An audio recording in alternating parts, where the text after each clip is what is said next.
नमस्कार, आप सभी का स्वागत है मेरा इस नया वीडियो में। आज सभी के लिए मैं जो वीडियो लेके आया हूँ वो है एजुकेशन से बेस्ट। आज मैं जिस टॉपिक के बारे में बताने जा रहा हूँ वो है NEP 2020 यानी कि नेशनल एजुकेशन पॉलिसी, जो कि भारत देश की ministry of human resource development के द्वारा, जो भारत सरकार के अधीन में आता है, उसके द्वारा मोदी सरकार के समय में इसको पास किया गया था। और इसका उद्देश्य था भारत के जो शिक्षा नीति है, शिक्षा व्यवस्था है, उसको एक परिवर्तन करना और भारत देश की शिक्षा व्यवस्था को नई दिशा की ओर ले जाना। शिक्षा शिक्षा हमारे जीवन की मूलभूत जरूरत है, जो कि मनुष्य की क्षमता को वृद्धि के लिए, समाज में न्याय न्याय के लिए और हमारे देश के विकास के लिए ये शिक्षा बहुत जरूरी है। और ये शिक्षा ही है जो कि मनुष्य को समृद्धि की ओर ले जाता है। अगर ये शिक्षा ना रहे तो समाज पिछड़ा रह जाता है और समाज में भेदभाव रहता है। किसी देश की अर्थनैतिक शक्ति को वृद्धि करने के लिए शिक्षा की बहुत जरूरत है। अगर शिक्षा दिया जाएगा तब समाज में न्याय होगा, विचार होगा और समाज को, देश को, जाति को एकत्रित रखने के लिए ये शिक्षा ही बहुत जरूरी है। और इस शिक्षा के बिना ये वर्तमान समय में जीवन अंधकारमय है। नेशनल एजुकेशन पॉलिसी का लक्ष्य है जो कि भारत देश की जो पुरानी शिक्षा नीति है उसको बदल के सुगम और सहज किया जाना। और इस शिक्षा नीति को 4 पार्ट में भाग किया गया है। 4 पार्ट में पहला पार्ट स्कूल एजुकेशन, दूसरा पार्ट 2 और हायर एजुकेशन, पार्ट 3 जो कि कोई विशेष जो सब्जेक्ट है उसके ऊपर फोकस करके उसके ऊपर जोर देना। और पार्ट 4 जो कि जो जो कुछ हो, जो संभव हो, उसी के ऊपर रिसर्च करके ही उसके ऊपर आगे बढ़ना। जैसे कि मेक इट हैपेंस, इसको जो हो सकता है उसी को करना। पार्ट 1 जो स्कूल एजुकेशन है, पहले हमारे यहाँ शिक्षा नीति में +10+2 ये सिस्टम लागू था।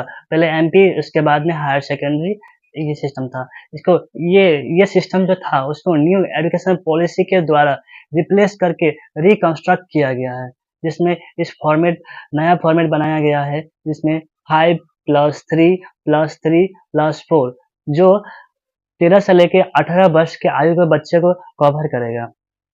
इसमें पहला जो पार्ट है 5 यानी कि ये फाउंडेशन के रूप में जाना जाएगा। इस फाउंडेशन में 2 भाग में भाग किया गया है। पहला 3 ईयर, उसके बाद में 2 ईयर। 3 ईयर में जो है उसका बच्चों को प्री स्कूलिंग या आंगनबाड़ी के माध्यम से शिक्षा दिया जाएगा, जो कि 3 वर्ष से लेके 6 वर्ष के बच्चों के लिए बनाया गया है। और अगला जो 2 साल है वो क्लास 1 और 2 के 2 ये 2 क्लास रहेंगे, जो कि 6 से लेके 8 वर्ष के आयु को बच्चे को कवर किया गया है। इसके बाद फॉर्मेट जो +3 आता है, जैसे कि मान लीजिए 3, 4, 5 ये 3 इयर्स जो रहेगा उसको 8, 9, 10, 11 यानी कि 8 से लेके 11 वर्ष के बच्चों के लिए इसको कवर किया गया है। उसके बाद में आता है 6, 7, 8 जो कि मिडिल एजुकेशन है। इसको 11 से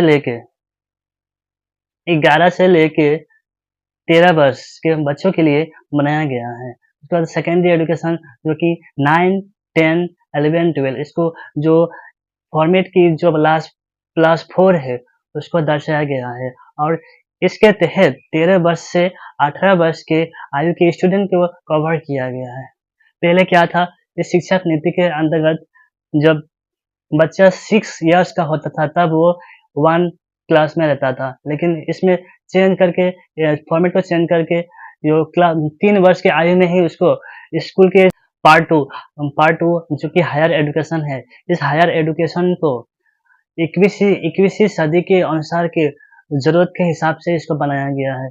जैसे कि आप देख सकते हैं, जब आप फॉर्मेट को कंप्लीट करने के बाद में जब कॉलेज में होंगे तब देखा जाएगा वहाँ का पहले 3 वर्ष का डिप्लोमा ग्रेजुएट कोर्स होता था। उसके बाद में इसको अभी चेंज कर दिया गया है, जैसे कि इसको अभी multiple entry and multiple exit इस सिस्टम में इसको लागू किया गया है और इसमें कोई इस स्ट्रीम वाइज भाग नहीं किया गया, जैसे कि साइंस स्ट्रीम हो गया, कॉमर्स स्ट्रीम हो गया या आर्ट्स स्ट्रीम हो गया, इस तरह से भाग नहीं किया गया है।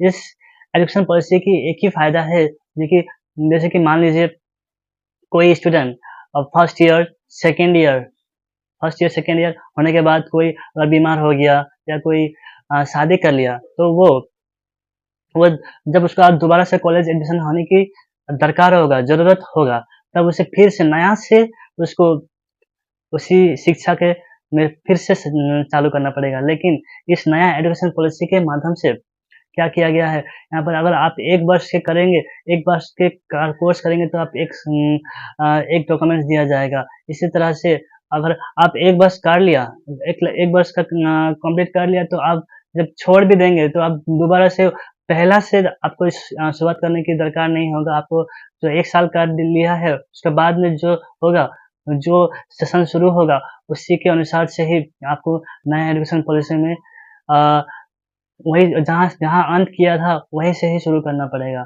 तो हम देखते हैं कि इस एजुकेशन पॉलिसी के बहुत सारे फ़ायदे हैं और इससे जो ड्रॉप आउट स्टूडेंट रहते थे, उसको फ़ायदा मिल रहा है। अब पार्ट 3 अदर की areas of focus professional education.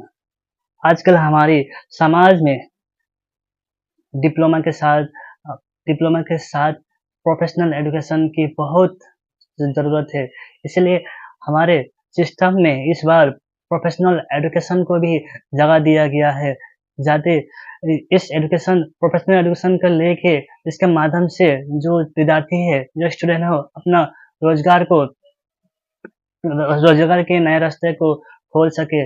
इसलिए प्रोफेशनल एजुकेशन बहुत ज़रूरी है, क्योंकि हमारे इंडस्ट्री में जो ज़रूरत है, उस हिसाब से एजुकेशन सिस्टम में चेंजेस नहीं आने के कारण जो रिक्वायरमेंट हो, वो रिक्वायरमेंट की ज़रूरत पूरा नहीं होता था। इसीलिए पार्ट 3 पार्ट 3 के माध्यम से जो हमारे एजुकेशन सिस्टम को चेंज करके प्रोफेशनल बेस्ड एजुकेशन सिस्टम किया जा रहा है। क्योंकि अगर वो नहीं होगा तो जो इंडस्ट्री की ज़रूरत है, उसको रिक्वायरमेंट को फुलफिल नहीं किया जा सकेगा। तो इस एजुकेशन पॉलिसी के माध्यम से इसको दूर किया गया है। Part 4 making it happens. हमारे जो central advisory board of central education के जो उसको शक्तिशाली करना पड़ेगा और इस पॉलिसी के माध्यम